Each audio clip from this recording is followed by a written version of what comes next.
So good morning, everyone. We are going to cover chapter 9 today, and that is sexual reproduction and meiosis. Before I get started with this chapter, I want to know what do you guys remember? I think I talked about it during chapter 1. What do you guys remember about asexual reproduction versus sexual reproduction? So type it in the chat.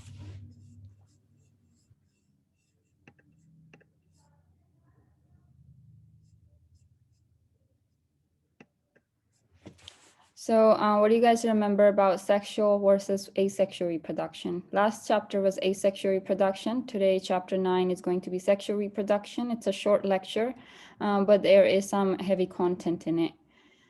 So maybe tell me some benefits of sexual reproduction versus asexual, and then asexual versus sexual.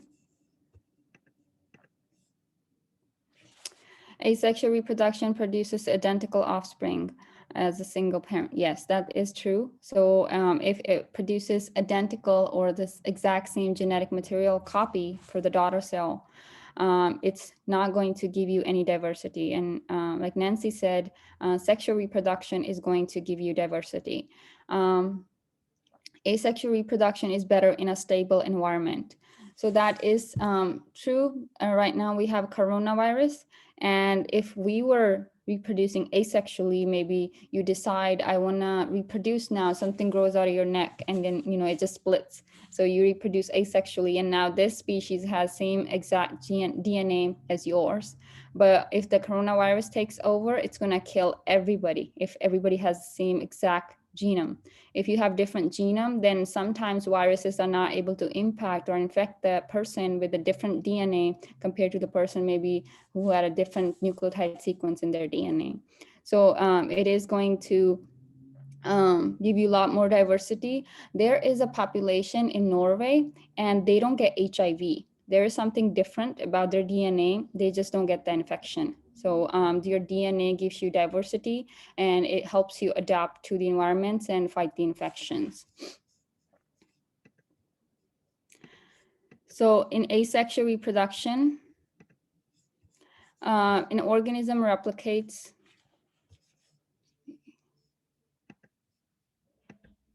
So in asexual reproduction, organism replicates its DNA and splits the contents. I showed you a picture of sea anemone. I said once it's ready to reproduce, maybe once there's enough food and nutrients available, it's just going to start ripping in half, and rips in half, and the second copy has the exact same DNA. Another example, it says the amoeba. So if you look at the bottom of the pond, there are some species that are called amoeba, and they do the same thing. They just split and they reproduce asexually. And during this asexual reproduction, the DNA is going to be same for the daughter cell as the parent cell, exact same genetic material. And that's what the next part is saying here. Asexual reproduction generates identical offspring. What this picture is showing you here, you have one cell here and it's splitting, and then it's splitting again, and it's just split apart completely. This is showing you mitosis. This is what we kind of went over last time. This is cytokinesis. Maybe this is telophase. So you have an egg. Females have eggs and males have sperm. The sperm fertilizes the egg, and now you have a zygote. And let's say this is the zygote. And this zygote is going to go through cell division. It's going to start dividing and dividing and dividing, and then development happens. Some of these cells, stem cells, they become your nerve cells. Some become your heart. Some become your lungs. So this is mitosis. But when I talk about egg and sperm, that's meiosis, and that's what this chapter is about. We are going to go over meiosis. So this cell division is mitosis, but what happens before the egg gets fertilized, when you have two gametes, eggs and sperm, that's meiosis. So this here shows you sexual reproduction example. This cat has 4 kittens and they all look different. That's because they have different combination of DNA. Even though they might have the same parent, but they still look different because the combination of DNA they received. This is going to give you a lot more diversity. In sexual reproduction, the DNA of the offspring comes from 2 parents. There's male and there's female. Humans, cats, many other familiar organisms reproduce sexually. And that's going to give you diversity. and it is very helpful in changing environments. So diversity among offspring is going to increase the chance of survival of the fittest, natural selection. Let's say there is an environment, maybe it requires you to run really, really fast, and if you want to survive. If you don't have the muscles or the genes for that, you're not able to run fast. Maybe you're gonna die off, and those genes are not gonna get passed on. People who are able to run fast, their genes, they'll be able to live until the age of reproduction. Then they reproduce. Then those good genes get passed on, and they are able to. And the reason is because they were able to adapt to that environment, that changing environment. So genetic diversity is going to provide you with the chance that the offspring is going to survive in the changing environment because of the diversity. Okay, now I'm going to give you some vocabulary terms. You can write them down if you're taking notes. First one is diploid.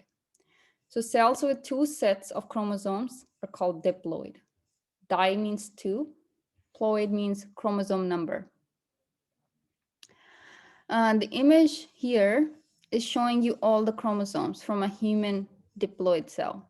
So human diploid, you guys know that there's 46 chromosomes total, 23 pairs of chromosomes. And that's where the test 23andMe comes from, the name. So these are the chromosomes. And the first word I just gave you is diploid. Diploid. That means two chromosomes, two sets of chromosomes. So here's 1, 2, and it goes up to 23. Another thing I want you to notice is this word, I think I wrote it here. Yeah. So this word homologous. So homologous means, so this is, this is how long this chromosome is. This is similar length, and same thing for this. And then if you look at this one, these are both are tiny. So this chromosome is homologous to this chromosome. They're the same length. This is homologous to this chromosome. This is homologous to this chromosome. This is homologous to this chromosome. So that's another word you have to know, homologous. And then here's diploid. So you have 23 chromosomes total, 23 pairs. Up to 22, they're the same in male and female. 23rd chromosome is special. It's going to be XX in females, and it's going to be XY in males. So this image is showing 46 chromosomes or 23 pairs, and 23rd pair consists of 6 sex chromosomes, XX and XY. These insurance companies, so they collect data on, on death in males, in females. So they collect all kinds of data. So they said that men, they tend to die younger than females. So there's higher death rate in younger males versus females. And one of the reasons they gave is this X chromosome. So if there is something wrong with this chromosome in females, they have a backup. So they have another one. In males, there's only one. If there's something wrong with it, they don't really have any backup. So they're gonna probably get the disease. Sometimes it requires for females for the disorder to, in order to have the disease, that needs to be on both of these chromosomes. But if one is good, then they're not going to get the disease. So that's one.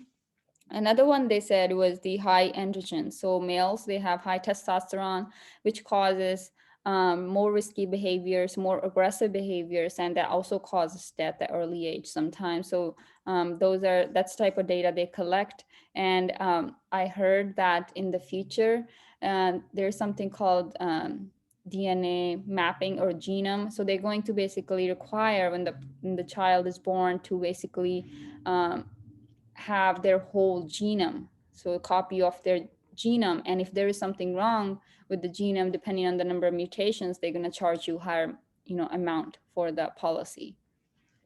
So that's something I think they might do in the future. So you have 23 pairs. And then I said 1 to 22, they're the same in male and female. 23rd is the sex chromosome. So 1 through 22, the numbered chromosomes, non-sex chromosomes, are called autosomes. Again, I'm going to repeat it. 1 through 22 that are non-sex chromosomes are called autosomes. These chromosomes are the same for both males and females. This is the one that's different, 23rd. So far, I gave you diploid, 2 sets of chromosomes, that's what it means. Homologous, being the same length, and autosome, that's the third word I gave you today. That's 1 through 22.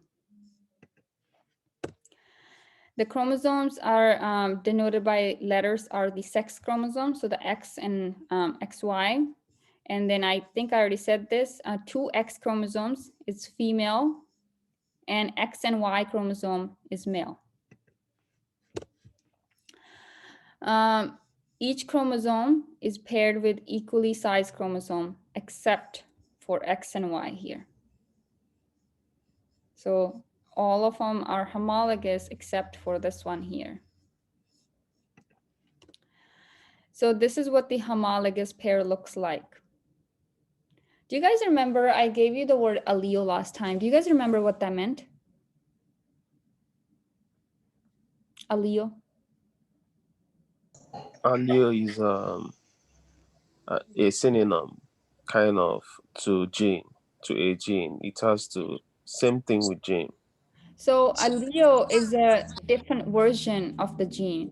If we say, so these A's and B's represent genes on these chromosomes. Let's say this A is for attached earlobe. Big A attached earlobe. If it was letter A, then detached earlobes. So this gene, or let's look at this one because we do have little b. So let's say this is for body hair. If you have big B, you're going to have body hair. If you have little b, you're not going to have body hair. Overall, this gene is still for body hair. If you have a different version, you might not have body hair, and this is for body hair. So big B and little b, they both stand for body hair, but big B means a lot of body hair maybe, and little b maybe no body hair. So allele is a different version of the same gene. So I think I have a definition on the next page. This is what the homologous pair looks like. Same length, and they're gonna have the genes at the same spot, and they carry the same gene sequence for the same traits. So let me draw this out for you, just to give you a reminder. So if you open up the nucleus, another thing I want to mention, let me go back here. So there is a word called karyotype. So I need you to know what karyotype is. So if you, let me go back. So here it says karyotype shows every chromosome. If you open the nucleus, if you go inside the cell, open the nucleus, there are these 46 chromosomes, and then you start organizing them, maybe according to the length or something. So you start organizing them, this is what you're gonna get. This is a karyotype. Karyo means nucleus, typing means to organize it. So a karyotype shows every chromosome in a cell. You got all the chromosomes and you got them organized. That's karyotype. So that's another vocabulary word you might see on the exam, karyotype. So make sure you know what it means. So this is a karyotype when you see all the chromosomes and they're organized nicely. So let's see, so I'm gonna draw this.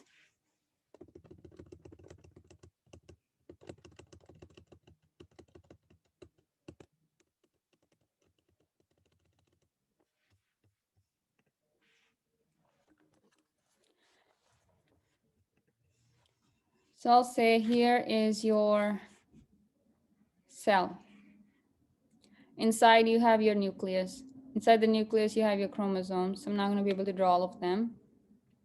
If you, this is condensed version, but if you zoom in on that, you're going to get the double helix DNA. This is a chromosome. This is the chromosome.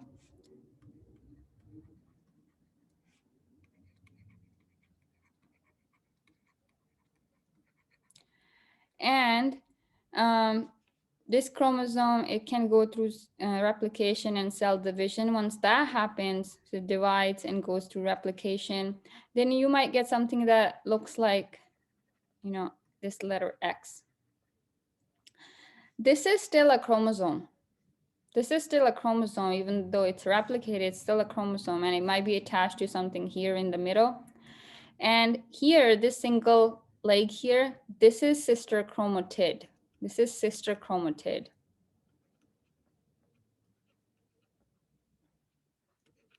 And this is another sister chromatid. And this middle part is called centromere. Sometimes some of the books might show you these like this, so it doesn't show it as an X, it shows it like this. Kind of straight line, a little bit like this. And still it's attached in the middle. This is still a chromosome. So this is sister chromatid, another sister chromatid. Here's another sister chromatid, but this whole thing is a chromosome. This is a chromosome as well. So that's just to kind of give you the visual for that names. So, and on this chromosome, you can have different genes. So you can have maybe a gene here or another one here, another one here, just like this picture right here. So you can have a gene here, here, maybe another one down there. So the members of a homologous pair may carry different alleles, which are alternative versions of the same gene. So definition for an allele, it's an alternative version of the same gene. The gene is still for maybe body hair. The gene is still for maybe attached for the earlobes, but it can be attached or detached depending on which version you got of the gene. And this is showing replicated chromosome here. So you have one chromosome, and this is the replicated chromosome from mother, and here is from father. And that's a homologous pair of chromosomes.